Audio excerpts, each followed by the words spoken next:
And you're on. Who else? Robert Kenyon and Brimmers. Oh, hi guys. And Hi. I think that's it for now. All right. So this coming week is Parsha Naso. Mm-hmm. And it's a continuation of the theme of census taking, of counting, taking stock of how many people. In an earlier counting, it was how many people to serve in the military. In this case, it's people to serve in the temple. So these were from the tribe of Levi, and they're divided up within the tribe of Levi to 4 different sections, and they each had their own aspects of the temple that they were responsible for, especially when it came to traveling, who would actually carry what. Which, it is interesting, but I thought, let me see if I can find something that would be a little bit more relatable. And as I kept reading through the Parsha, I found something about that can be related to the pandemic and COVID-19. It's not a direct link, but it's close enough. So I credit here, for those that can see it, these two pages. Some of the sources I found on these pages that were quite helpful. Try not to reinvent the wheel when I don't have to. All right, so the quote from this week's Parsha. It says Arlene joined, so that's promising. You are muted on the whatever else you joined with. So we're in the book of Bamidbar. In English, it's called Numbers, right, with all this counting. And this particular quote is from chapter 5, and the first 4 verses. Dan, you can start if you haven't started it yet. Perfect. Okay, thank you. All right, I appreciate it. The Lord spoke to Moses, saying, "Instruct the Israelites to remove from camp anyone with an eruption or a discharge, and anyone defiled by a corpse. Remove male and female alike, put them outside the camp so that they do not defile the camp of those in whose midst I dwell." The Israelites did so, putting them outside the camp as the Lord had spoken to Moses. So the Israelites did. Does that bring to mind anything about what we're dealing with? Of course, the times we're living in right now. Exactly, right? So I'm getting better with working with these sheets, so I figured out how to put these texts in so it helps me go along. It certainly would have been easier to just quarantine those infected, right, in our modern situation, as is instructed in our Parsha. The key difference, there's a few differences, but the key difference in terms of who gets quarantined is that in the Parsha instruction, it's based on people knowing who has the contagion. Either the Kohanim knew or the individuals knew themselves, so that they can be quarantined. In the case of COVID-19, we still don't know who is carrying the disease at any given time, because anybody can have it despite not being symptomatic, which is why the response across the world has been much broader. In the case of tsarat, commonly translated as leprosy, the diagnosis was done by a Kohen based on biblical diagnostic criteria. Very specific, you have to measure the boil, and check the color and compare it, and it's very specific. Right, so here is a quote about tsarat. But if a white affection, and this is from Leviticus, but if a white affection affection. Streaked with red appears on the bald part in the front of at the back of the head. It is a scaly eruption that is spreading over the bald part in the front or at the back of the head. The priest shall examine him. If the swollen infection on the bald part in the front or the back of the head is white, streaked with red, like the leprosy of body skin in appearance, the man is leprous. He is clean. Unclean. Unclean. Thank you. I was wondering. That didn't make sense. The priest shall pronounce him unclean. He has the affection of his head. As for the person with the leprous affection, his clothes shall be rent, his head shall be left bare, and he shall cover over his upper lip. I guess maybe that means a mask. And he shall call out, unclean, unclean. He shall be unclean as long as the disease is on him. Being unclean, he shall dwell apart. His dwelling shall be outside the camp. All right? So we generally understand tzara to be a spiritual affliction and not what would in modern day be considered leprosy, which turns out is a thing, even though we don't experience it. Okay, is prayer and spiritual practice enough to make the tzara, the spiritual affliction, go away? Anybody want to take a shot at it?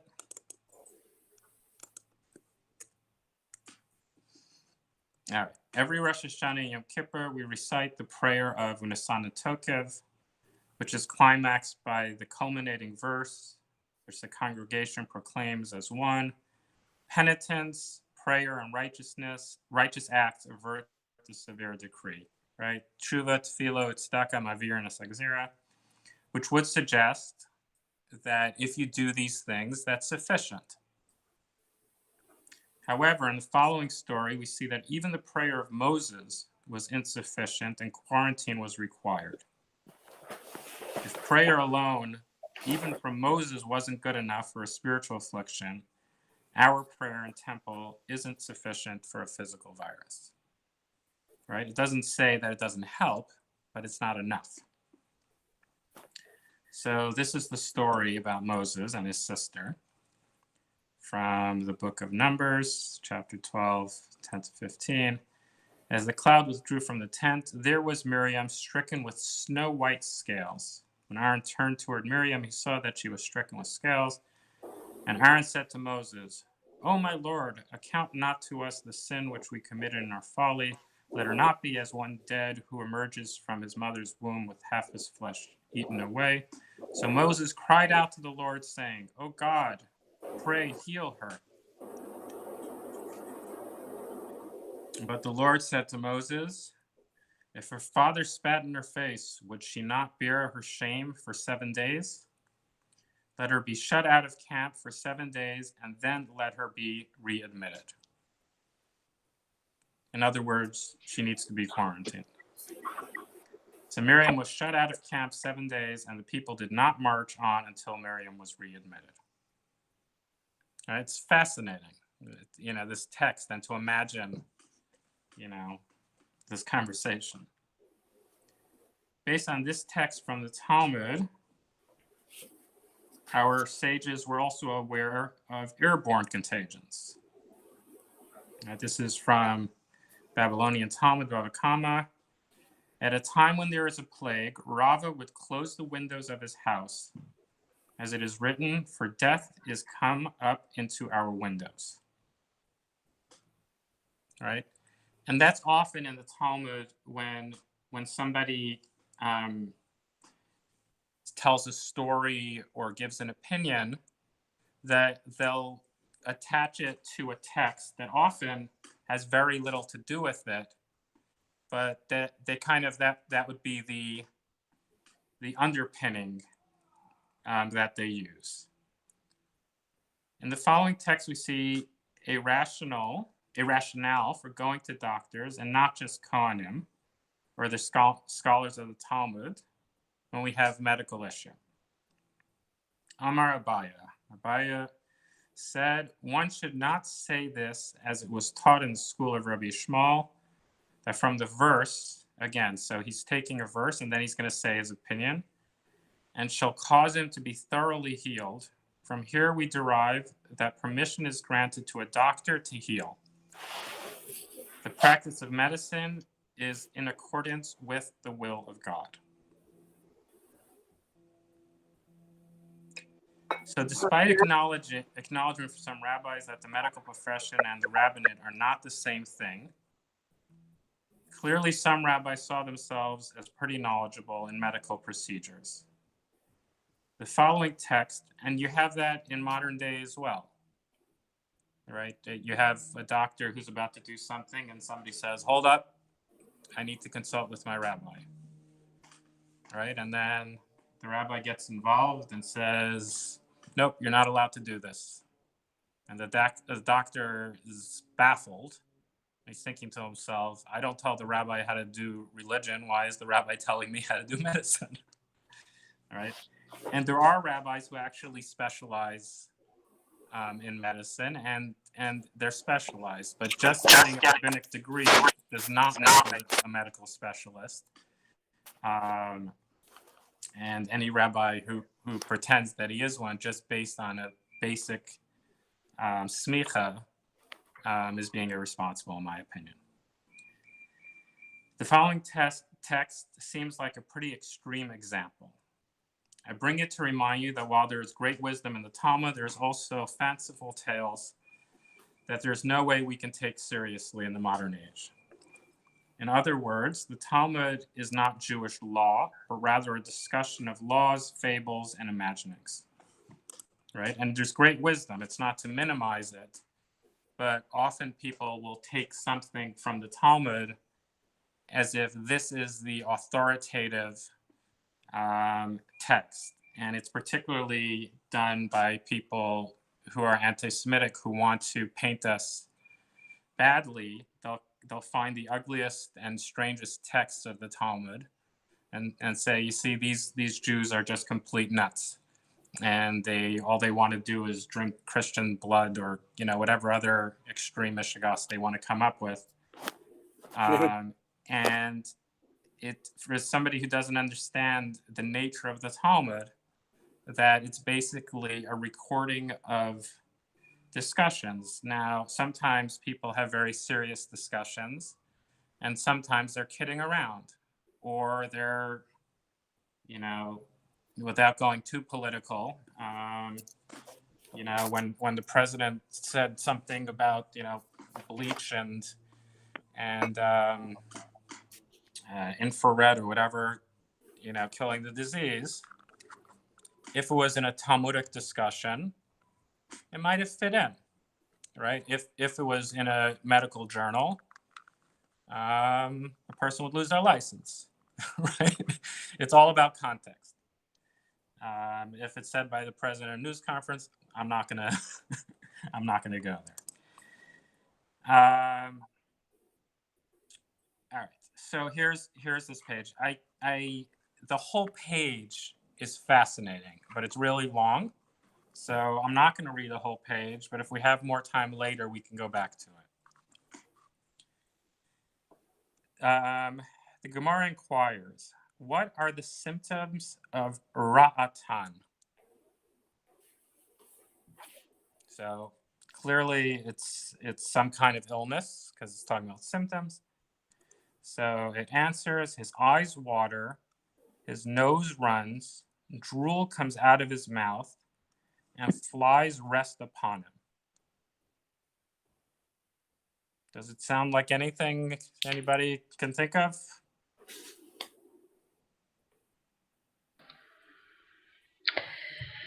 Well, we used to have a saying when I was a fairly new nurse of the 3-fly sign, meaning when 3 flies landed on somebody, that pretty much was an indication that they weren't doing well, to put it more nice. Got it, but it wasn't a specific. It wasn't a specific diagnosis. No, it wasn't. So as far as the specific diagnosis. I mean, this looks like it's upper respiratory, but the fact that the person has drool coming out of his mouth means that he's not in control of his secretions. So I don't know if you can make this into something very specific or just a sign. But go ahead.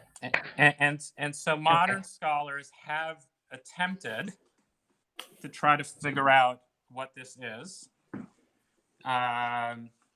based on linguistics, and based on everything else that they have available to them. And there's some guesses, but generally it's accepted that we really have no idea what this is.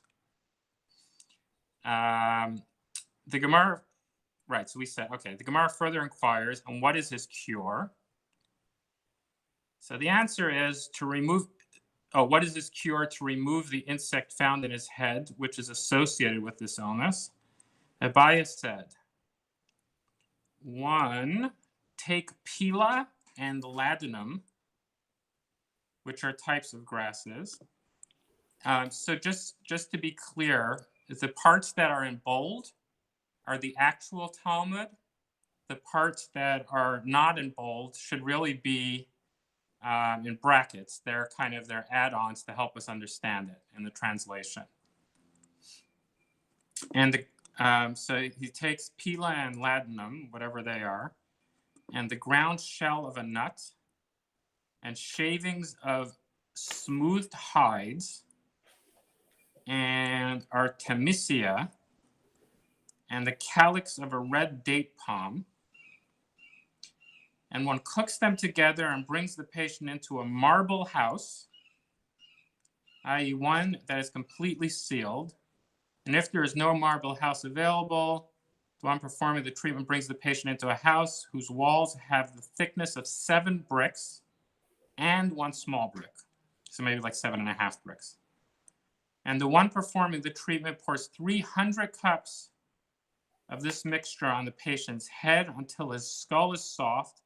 Then he tears open the patient's skull to expose his brain and brings 4 myrtle leaves, lifts up each one of the feet of the insect and places 1 leaf under each foot, and subsequently takes it out with the tweezers. He then burns the insect, because if he does not burn it, it will return to him. This sounds meshuggah. If you want to call me a heretic for saying it, you're perfectly welcome to, right? Rabbi Yochanan would announce, be careful of the flies found in those afflicted with Ratan, as they are carriers of the disease. Reb Zera, right? So this we can relate to, especially when it comes to mosquitoes, for example, right? Reb Zera would not sit in a spot where the wind blew from the direction of someone afflicted with Ratan. So again, we see here acknowledgement of an airborne disease. Rabbi Lazar would not enter the tent of one afflicted with Ratan, and Rab Ami and Rab Ashi would not eat eggs from an alley in which someone afflicted with Ratan lived. Right? One of the questions with the coronavirus is if food has COVID on it, if you eat it, do you get it? And generally, my understanding is that you don't, because that's not how. If it enters the system that way, then the acids in the stomach burn it away. I might be wrong. Sandy, correct me if I am. But this is another thing that they were concerned about. And obviously, depending on what illness, some things obviously you can get through food. I think that thank you. I think that this is why I'm muted most of the time. But I think this is tremendously valuable because of the power of observation and doing causative factors, that they were able to identify that flies were carriers of disease. So it's considering when it was, we tend to think that it's only modern times that we have knowledge, and it's clearly not the case. Right. Exactly. So I mean, there's different rabbis and teachers have taken different lessons from this fascinating piece of the Talmud. And we're obviously all entitled to take whatever lesson we want. But people have taken positive and negative, depending on where they're coming from and what they're looking for. Rabbi Yeshua ben Levi, right? So this is the one that, for those looking for a positive message from this, in addition to, wow, look how aware they were. And Rabbi Yeshua ben Levi would attach himself to them and study Torah. So he would attach himself to those that were contaminated or who had this disease. And he would say, as justification, the Torah is a loving hind and a graceful doe. Basically, it's a good thing, and therefore I'm protected. If it bestows grace on those who learn it, does it not protect them from illness? Right? So he seems to be saying that he believed that if the people studied Torah, they would be protected from this illness. And so he would go right the exact opposite of what everybody else was doing. I would go embrace them and learn Torah with them because he genuinely believed that he was going to protect them and he was shielded as well. When Rabbi Yeshua ben Levi was on the verge of dying, they said to the angel of death, "Go and perform his bidding, as he is a righteous man and deserves to die in the manner he sees fit." The angel of death went and appeared to him. Rabbi Yeshua ben Levi said to him, "Show me my place in paradise." The angel of death said, "Very well." Rabbi Yeshua ben Levi said to him, "Give me your knife that you used to kill mortals, lest you frighten me on the way." The angel of death gave him the knife. When he arrived there in paradise, he lifted Rabbi Yeshua ben Levi so he could see his place, and he showed him his place in paradise. Rabbi Yeshua jumped and fell into that other side, thereby escaping into paradise, seemingly saying that he never died. He just went from life straight to paradise. The angel of death grabbed him by the corner of his cloak. So I guess he was still wearing clothes going into paradise. Rabbi Yeshua ben Levi said to him, "I swear that I will not come with you." The Holy One, blessed be he, said, if he ever in his life requested dissolution concerning an oath he had taken, he must, I actually had deleted this part. Somehow it came back. I wasn't going to go this far with it. But it's fascinating stuff, so we'll just go with it. So God basically mediated the situation between Rabbi Yeshua and the angel of death. And God says, if he ever in his life requested dissolution concerning an oath he had taken, he must return to this world with the angel of death, as he can have his oath dissolved this time also. But if he did not ever request dissolution of an oath, he need not return. Since Rabbi Yeshua had in fact never requested dissolution of an oath, which makes you wonder if he said the Kol Nidre, right? He was allowed to stay in paradise. The angel of death said to him, "At least give me my knife back." However, he did not give it to him, as he did not want any more people to die.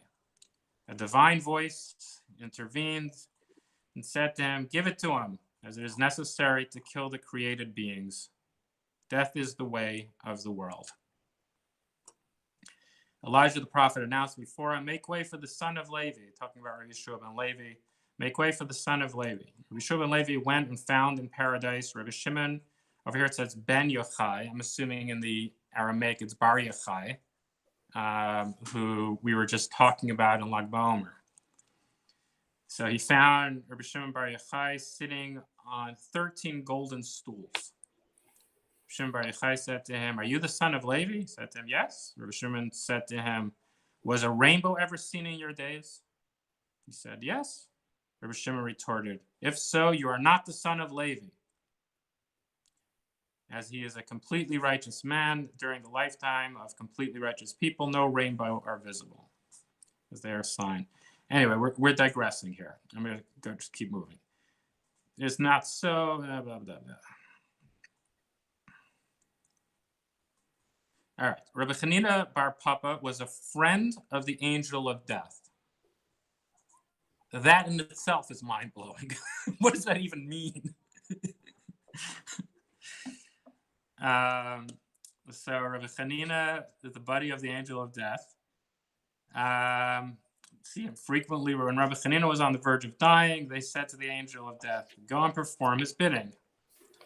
I don't know who was talking to the angel of death, commanding him to go do the bidding of these rabbis.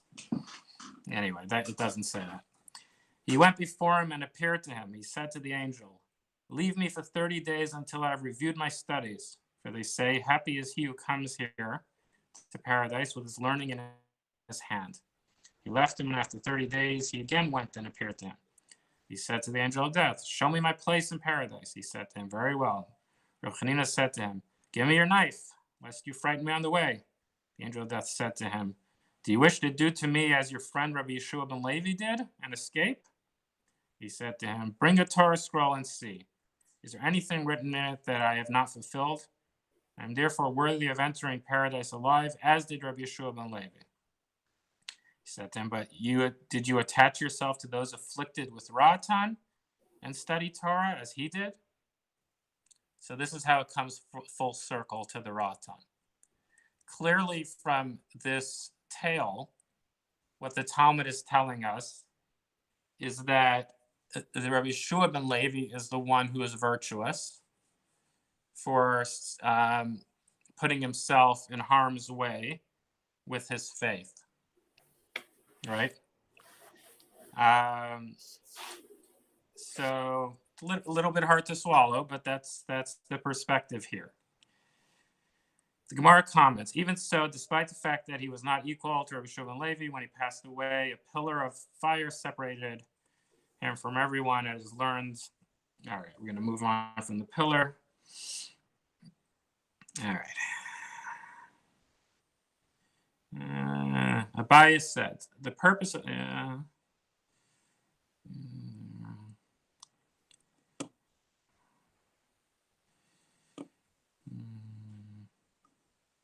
All right, Rav Ada bar Matana took this opportunity to rebuke Abaye.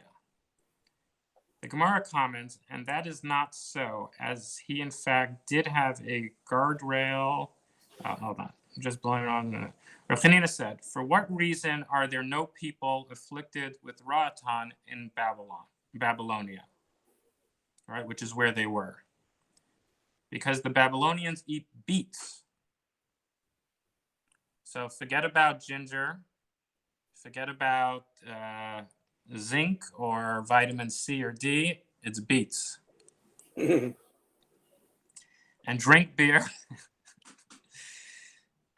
made from the Hizme plant.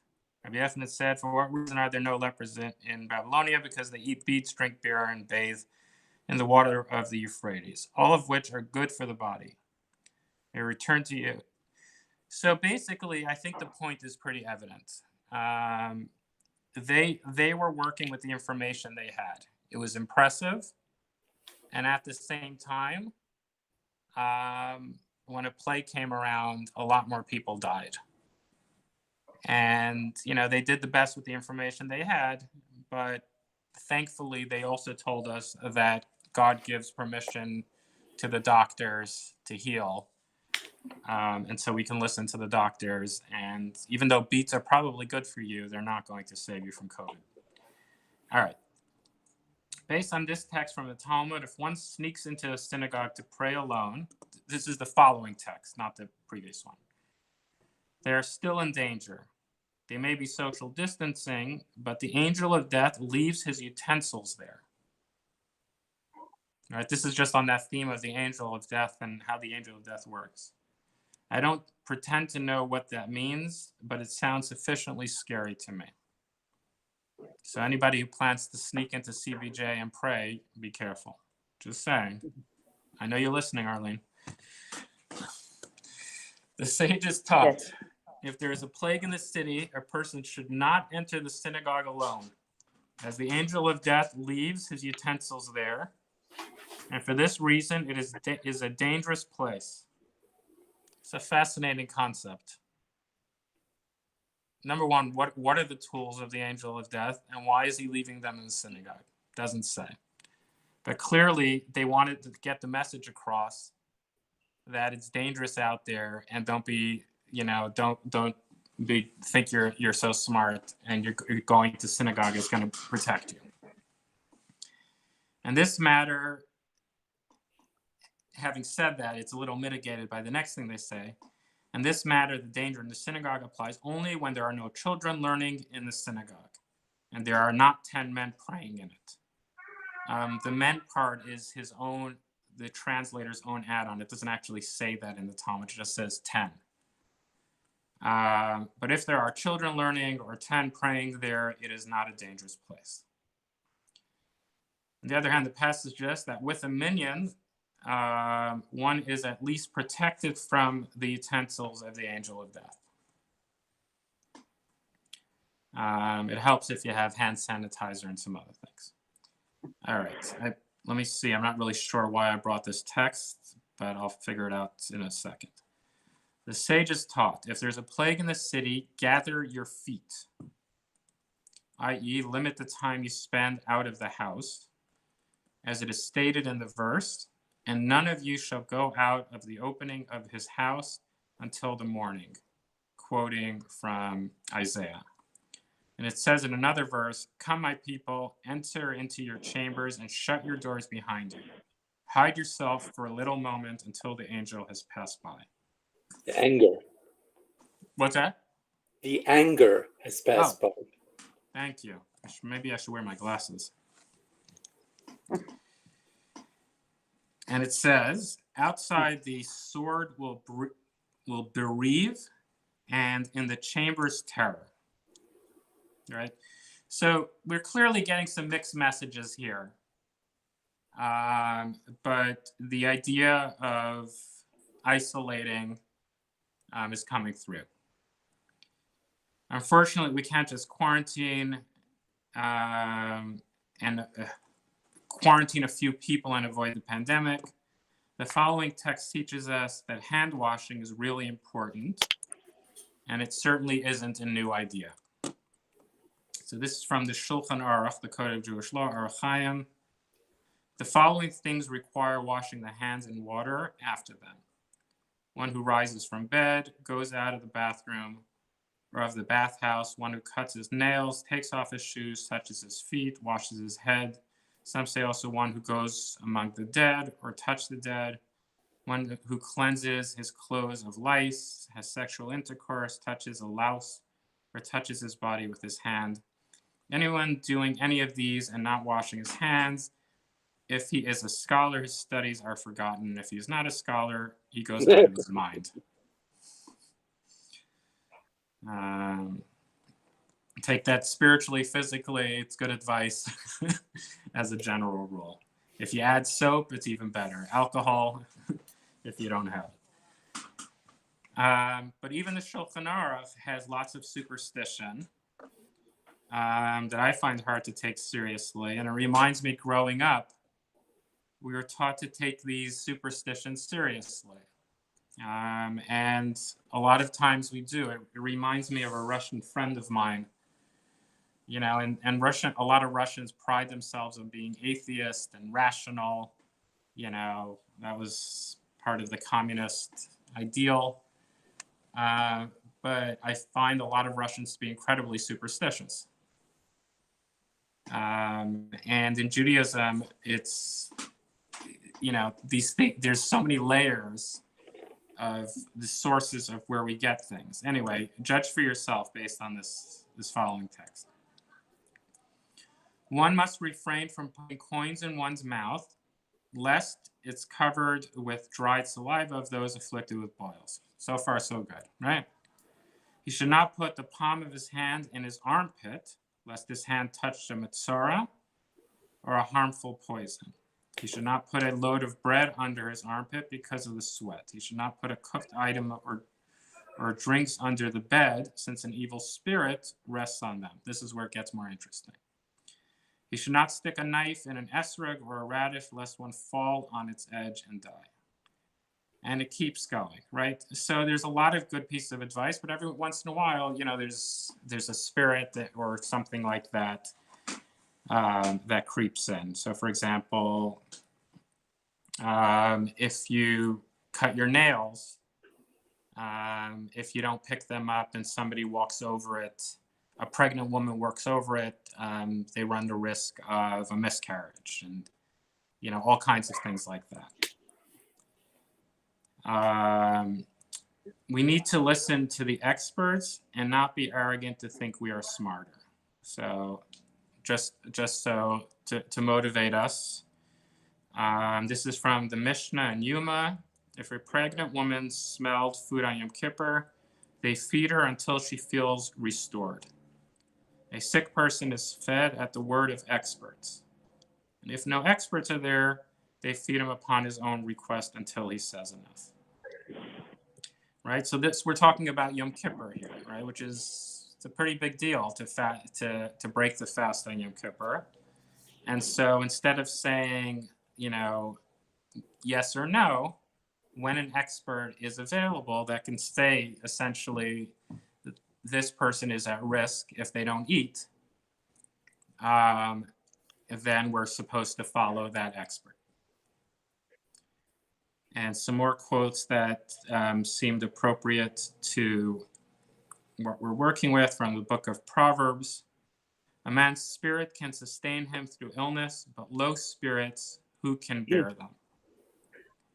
Right? And it made me think of, the people, I know it's getting better now, but, earlier on in the pandemic, people just being completely alone. So imagine the terror of having this disease, being short of breath, and, everybody around you completely, masked up, robed up, basically in spacesuits. Your family's not around. It's hard to keep your spirits up. Now I know in a lot of places, Sandy can tell us if that's the case in Rumsey as well. They've gotten tablets of different kinds to communicate. Even in Mount Sinai, they've started allowing some visitors, I think one at a time. Or there's some movement with it. But in the beginning, we knew so little, and there was no time to deal with these things to make sure that other people were protected. And this was an issue as well with Zahava's birth, whether I would be able to be there, because they kept, different hospitals were coming up with different rules to try to protect everybody.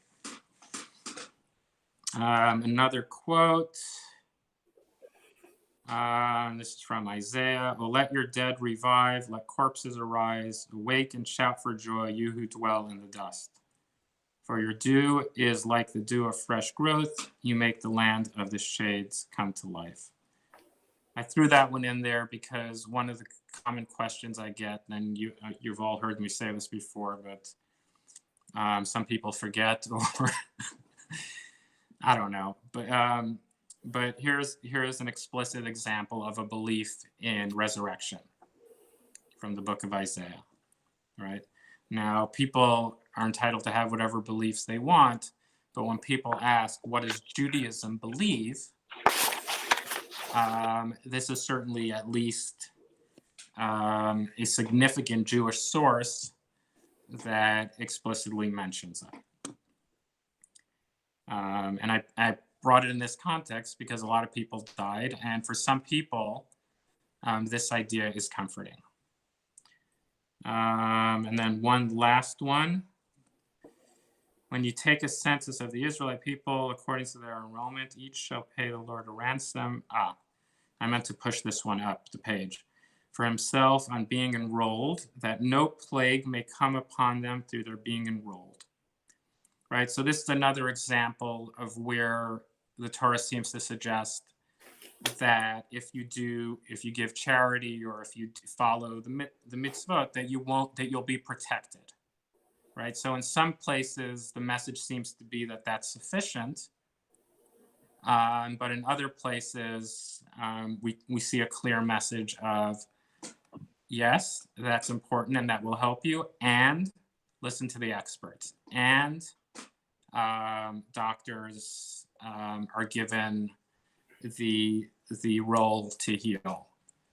And so I think that, to me, it's encouraging because it says that our tradition was grounded and is grounded, and evolves with the times. So at the times of the Talmud, that cure for Ratan, again, whatever it is. So I did find a source, a paper on a linguistic magazine that suggested that the word Ratan is very similar to a Greek word for pneumonia. And maybe that they were basing it on something similar.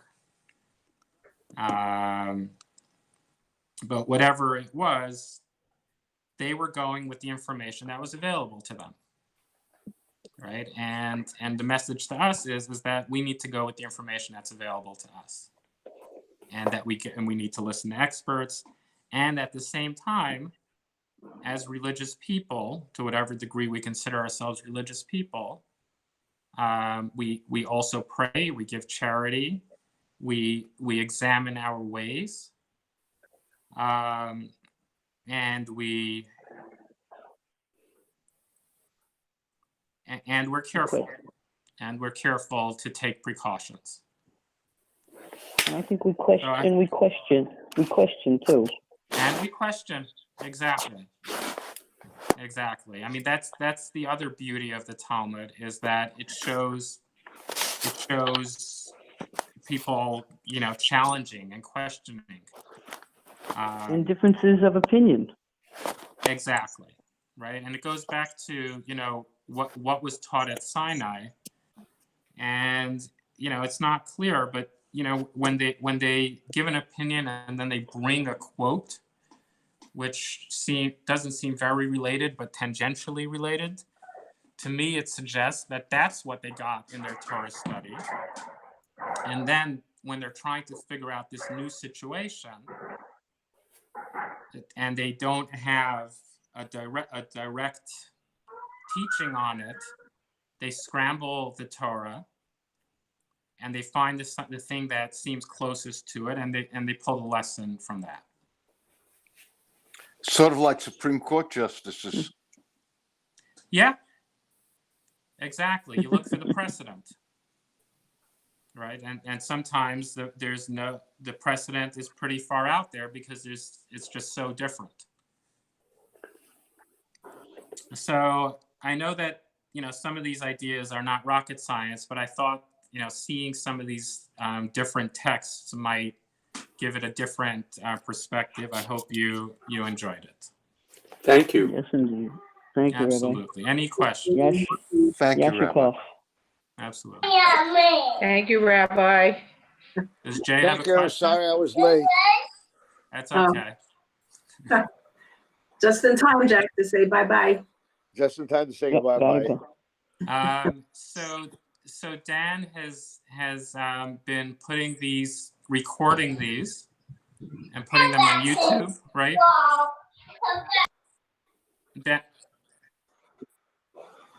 Yeah, and I will, once I find it on YouTube, I'll attach the link to the sheet. I'll make this sheet public. And then if anybody wants to reference it, feel free to do so. Okay. All right, and I hope to see you all on Rabbi? Monday at Rabbi? 7:30. Rabbi, Yes. the Oh, prayer. one last thing before we conclude. So, as you may know, Robert lives in Switzerland for approximately half a year, and he came back. And normally, when we're in temple, we would call them up to the Torah to recite the blessing that's recited when one puts themselves in danger, basically. When one and it's been considered, even though some might argue now that it's not as much danger as it was, that think it's flying more so over now. an ocean falls into that category. So we're going to recite the blessing for him, and then everybody's going to respond with these other thingies. So I'm going to share the tab so you can all respond with me. If it works. Look at that, it works. Baruch atah Adonai Eloheinu melech haolam hargomel l'chayavim tovot shegamalani tov. Blessed are you, Lord our God, ruler of the world, who rewards the undeserving with goodness, and who has rewarded me, or in this case, Robert, with goodness. And whoever wants to respond, me, shegamalcha kol tov, hu yigmalcha kol tov salah. May he who rewarded you with all goodness reward you with all goodness forever. Amen. Amen. Amen. Welcome back, Robert. Thank And you. again, welcome back. Yes. Welcome back. Thank you. Brave new world, hopefully. Yeah, exactly. All right, guys. I'll see you soon. Okay, All right. thank you. Take care, everybody. Bye-bye. Bye. Take care. Bye.